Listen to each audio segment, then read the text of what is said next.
సభ్యులు కూడా మా వక్తల మీద ముఖ్యంగా ఇవాళ బడ్జెట్ ప్రసంగంపై ప్రసంగించిన పెద్దలు గౌరవనీయులు కడియం శ్రీహరి గారి మీద కూడా అసభ్య పదజాలంతో ఇవాళ వాళ్ళు మాట్లాడడం జరిగింది.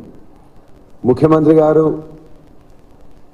ఎల్ఓపి గారి మీద కేసీఆర్ గారి మీద కూడా సమయ సందర్భం లేకుండా ఇవాళ ఇష్టం వచ్చినట్టు అసభ్య పదజాలంతో మాట్లాడడం జరిగింది.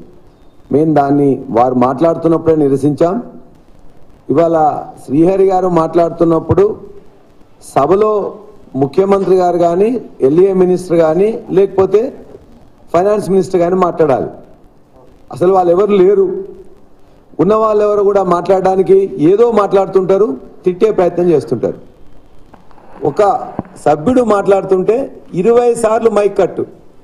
వీరు మాట్లాడిన తర్వాత రాసుకొని ఒకటేసారి సమాధానం చెప్పడం అనేది ఒక సంప్రదాయం. కానీ ప్రతి మాటకు వాళ్ళు ఏదో కట్ చేసి మన ఫ్లో తగ్గించాలని లేకపోతే మనం చెప్పిన వాస్తవాలు ఏమో ప్రజలకు పోద్దని చెప్పేసి ఒక దుష్ట పన్నాగం. అదేవిధంగా ప్రతి నిమిషం కూడా కొత్త సభ్యులైన వాళ్ళని కూడా రెచ్చగొట్టే విధంగా వారు మాట్లాడకపోతే ముఖ్యమంత్రి గారు మంత్రులే వాళ్ళని రెచ్చగొట్టు చేస్తున్నారు. ఇది సైగలు చేసి లేకపోతే చిట్టీల మీద రాసిచ్చి చెప్తున్నారు. ఈ విధంగా రాజగోపాల్ రెడ్డి గారు మాట్లాడిన దాన్ని మేము అందరం కూడా మాట్లాడి చెప్తే కూడా ఇవాళ ఒక దళిత సీనియర్ నాయకులు 4 దశాబ్దాల సీనియర్ నాయకులు అనేక శాఖలు చేసిన శ్రీహరి గారి మీద కూడా ఈ విధంగా మాట్లాడడం ఖండిస్తున్నాం. దాన్ని తొలగించాలని ముందు అక్కడ కూడా చెప్పినాం. ఇవాళ కూడా స్పీకర్ గారిని కోరుతున్నాం. అదేవిధంగా ఎల్ఓపి కేసీఆర్ గారి మీద ముఖ్యమంత్రి గారు మాట్లాడడం, వారు మాట్లాడమే కాదు ఇదే తెలంగాణ భాష అని అంటారు. ఇలా వారు దేని గురించి మాట్లాడుతున్నారు? వారు కేసీఆర్ గారు ముఖ్యమంత్రిగా ఉన్నప్పుడు వారిని ఏ విధంగా దూషించిండ్రు, అసభ్యకరంగా ఏ విధంగా మాట్లాడినరు, ముఖ్యమంత్రి కేసీఆర్ గారు ఉన్నప్పుడు కాల్చి చంపాలని చెప్పేసి కూడా మాట్లాడిన వారు రేవంత్ రెడ్డి గారు. ఇవాళ భాష గురించి, సంస్కృతి గురించి, చరిత్ర గురించి వారు ఏది మాట్లాడితే అదే సంస్కృతి చరిత్ర అని చెప్పి అనుకుంటున్నారు. వారు ఇవాళ ఎవరికి ఉన్నారు? సమైక్యాంధ్ర భావ వారసుడు రేవంత్ రెడ్డి గారు.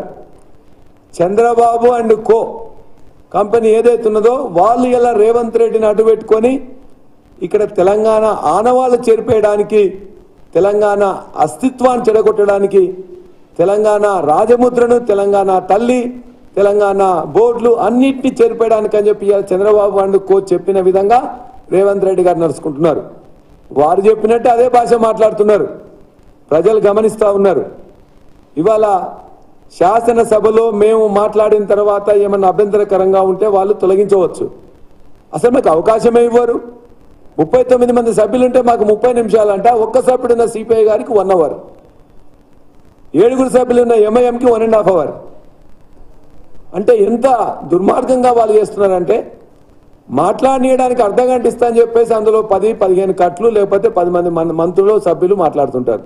ఇది ఎక్కడి సంప్రదాయం? మధ్య మధ్యలో వాళ్ళు ఎక్కడైనా తక్కువ మాట్లాడలేకపోతున్నారని చెప్పంటే ముఖ్యమంత్రి గారు లేచి అసభ్యంగా మాట్లాడుతుంటారు. అది తెలంగాణ భాష కాదు. తెలంగాణ భాష ఏంది, చరిత్ర ఏందని, సంస్కృతి ఏందని 4 కోట్ల ప్రజలకు తెలుసు. 4 కోట్ల ప్రజలు రేవంత్ రెడ్డి గారు కాంగ్రెస్కి ఓటు వేయలే. 1.6-1.7% మాత్రమే మాకంటే వారికి ఓట్లు ఎక్కువేసిండ్రు. మాకు ఏదైతే 39 సీట్లు ఇచ్చి ఇంత పర్సంటేజ్ ఓట్లు వేసిన ప్రజలకు ఆకాంక్షలకు అనుగుణంగా మాకిచ్చిన ప్రతిపక్ష పాత్రను ఖచ్చితంగా పోషిస్తాం. ఏదైతే 6 హామీలు, 6 గ్యారంటీలు, 13 హామీలు ఇవ్వాలని చెప్పి మా శ్రీహరి గారు చెప్పిండ్రో అవి చేసేదాకా కూడా ఖచ్చితంగా నిలబడి ఖచ్చితంగా అడుగుతాం, నిలదీస్తాం, అవసరమైతే పోరాటం చేస్తాం. శాసనసభ వేదిక అయితే అక్కడ చేస్తాం, శాసనసభ బయటనే చేస్తాం. శాసనసభ బయట మేము ఇంతవరకు 10 సంవత్సరాల నుంచి నడిచినప్పుడు కూడా ఏనాడు కూడా అక్కడికి పోనీయకుండా, ఒక ఎమ్మెల్యేలను పోనీయకుండా లేదు.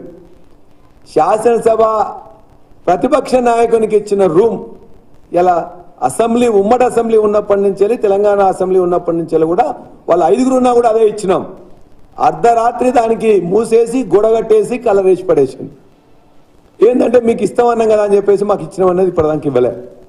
అంటే ప్రతిపక్ష నాయకునికి ఇచ్చే గదిని ఇవాళ వాళ్ళు మొత్తం కూడా